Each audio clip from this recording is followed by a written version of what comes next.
Hello and welcome to the LP Financial Services Forex Training Class, Introduction to Forex Trading videos.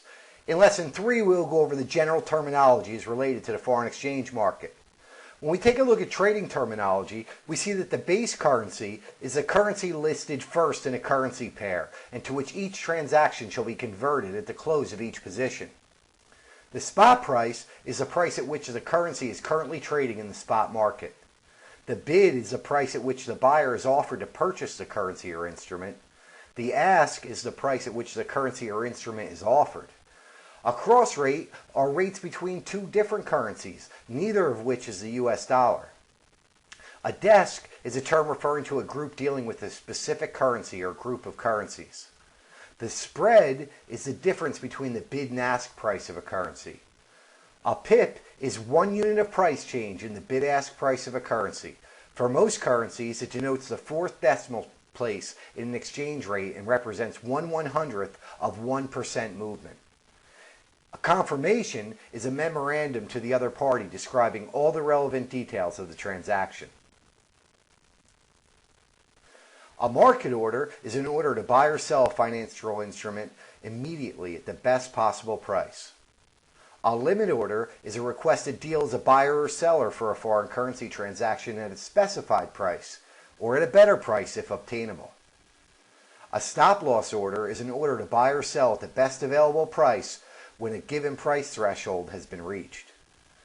Going long is the purchase of a stock, commodity, or currency for investment or speculation.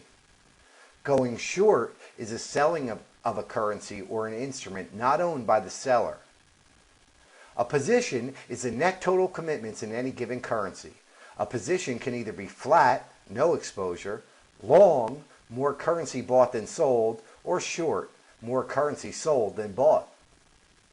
A hedge position is one open buy position and one open sell position in the same currency. A closed position is a transaction which leaves the trade with a zero net commitment to the market with respect to a particular currency. When we take a look at margin terminology, we see that initial margin is the amount of money your broker requires you to open a position. Account margin is the total amount of money you have in your trading account. Equity is your account margin plus or minus the value of your open positions. Used margin is the amount of money that your broker has on deposit to keep your current positions open. While this money is still yours, you cannot use it until your broker places it back to you, either when you close your current positions or when you receive a margin call. Usable margin is the money in your account that is available to open new positions. Your usable margin is equal to your equity minus your used margin. A margin call is if the equity in the account drops below your usable margin. A margin call will occur and some or all open positions will be closed by the dealing desk at the market price. If your equity is greater than your used margin, there's no margin call. And rollover is an overnight swap, specifically the next business day against the following business day. It is how interest is added or deducted from your trading account. When we take a look at market terminology, we see that a central bank is a nation's main regulatory bank.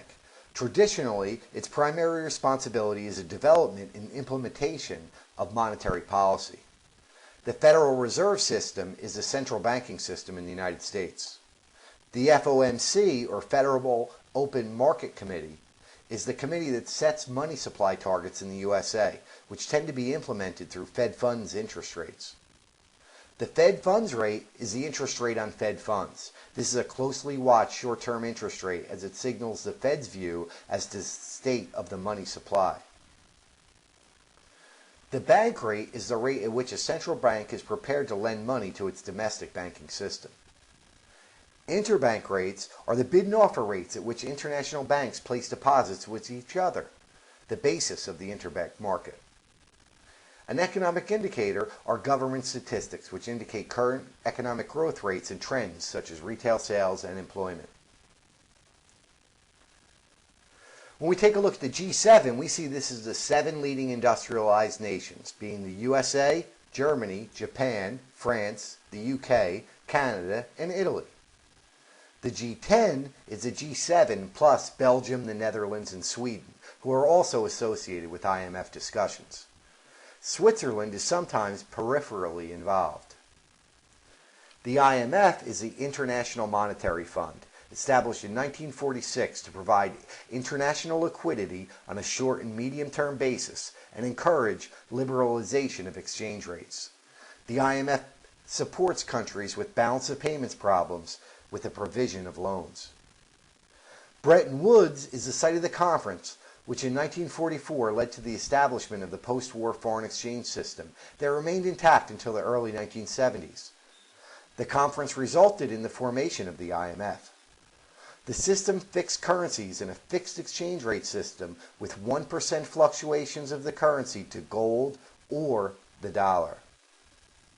And the gold standard, the original system for supporting the value of currency issued.